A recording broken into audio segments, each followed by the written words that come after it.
often heard, and which is known to many in our land by the name of pitch. This pitch, as ancient writers do report, doth defile. So does the company thou keepst.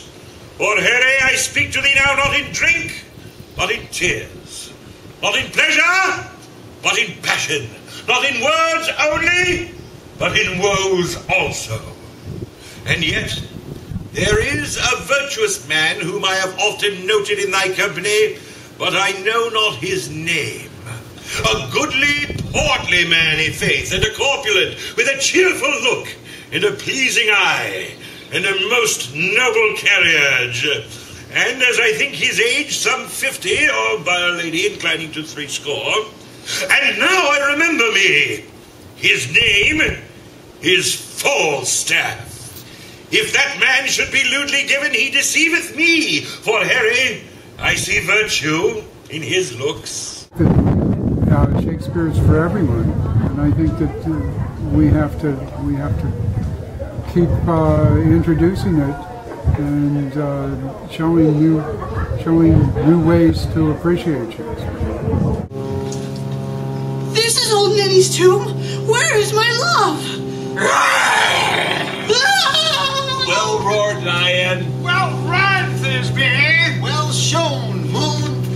Truly, the moon shines with a good grace. Sweet moon, tweet do up, tweet do up. Sweet moon, tweet do up, tweet do up. Sweet moon, tweet do up, tweet do up. Sweet moon, tweet do up, tweet do up. Sweet moon, tweet do up. Tweet do up, sweet moon, tweet do up, sweet moon, tweet do up. Thank thee for thy sun and grace. I thank the moon for shining now so bright. By thy glorious grace, listen to thee. I come to take the truest. This is sight. Sweet moon. He's ageless, and his meanings, they are ageless. The interpretations. I think he's as contemporary today as he was 500 years ago. So it's really fun getting to perform for a group of people who actually aren't afraid of Shakespeare. Because it seems like there are a lot of people that just seem to think Shakespeare is inaccessible and not interesting and for nerdy people or something. But it's really interesting. And Shakespeare is really cool. And I wish more people would know that. Come, tears, confound, outsword and wound, the pap of Pyramus. Aye, the left pap, where heart doth hop.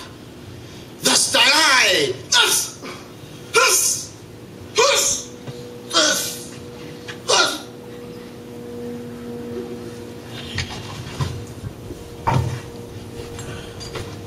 Now am I dead. Now am I fled. My soul is in the sky. Come, tongue, lose thy light. Out, moon, take thy flight. Moon, take thy fight. Oh. Now die, die, die, die.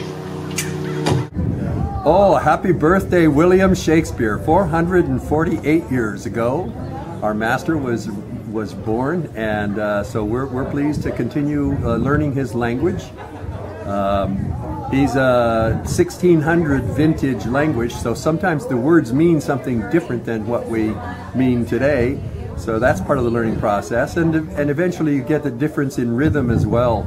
It becomes sort of part of how you can make your language come out in the same way that they did. It is written that way. It's punctuated, and it's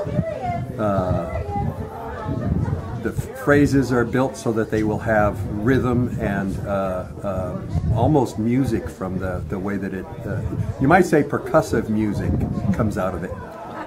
And the peculiar thing is that as you do it more and more, then Shakespeare doesn't sound so mysterious anymore. And to be or not to be, that is the question. It becomes something that's in you.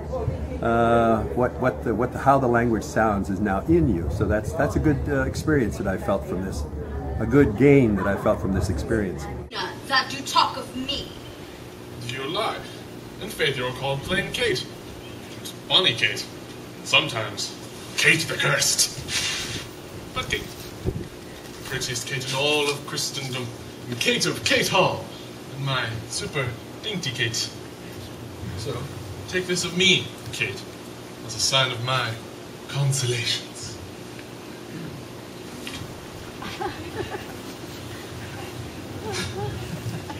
Hearing of thy modesty, praised in every town, thy beauty sounded, myself am moved to woo thee from my wife. Moved in good time.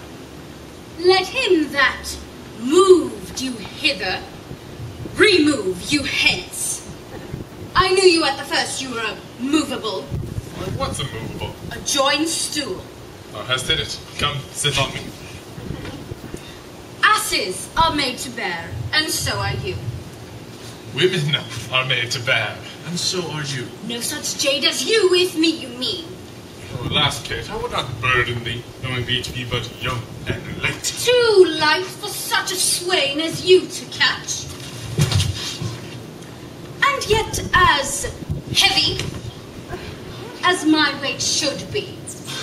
Should be, should but. Well taken, and like a buzzard. Come, come, wasp, you are too angry. If I be waspish, best beware my sting. My remedy then, to pluck it out. I, if the fool could find it where it lies.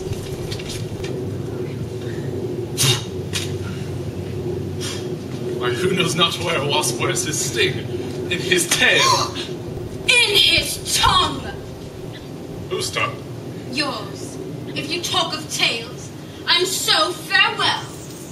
Kate, what's this with my tongue in your tail? Naked, I am a gentleman. That I'll try. I love Shakespeare.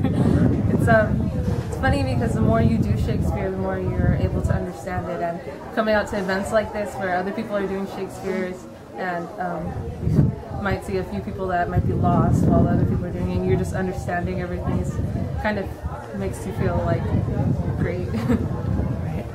I love seeing the kids get involved and get excited about it because that's about the age, high school, early high school, junior high is when I got excited about Shakespeare because of my dad.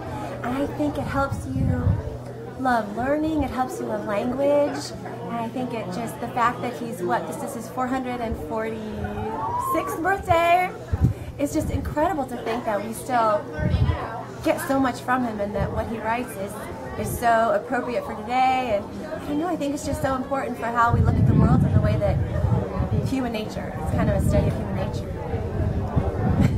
I love him. It's scary at first, but as soon as you dig down and get into it, it's a lot of fun, and I wouldn't trade it for the world.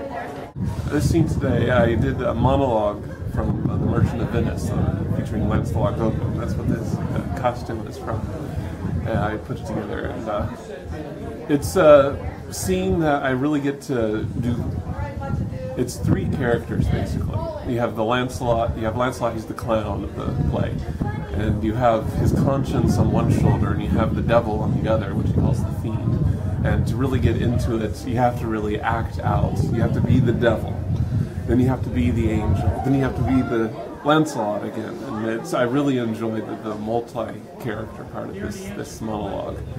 I also did the scene from Midsummer Night's Dream with the mechanicals, the Pyramus and Thisbe scene, which has those characters are just incredibly enjoyable just to live through. They're the bumbling workers. They're the plumbers of Shakespeare's era. They have the plumber's crack when they bend over. So just they're just enjoyable to experience. Well, the most courageous fiend bids me pack. Here, says the fiend. Away, says the fiend.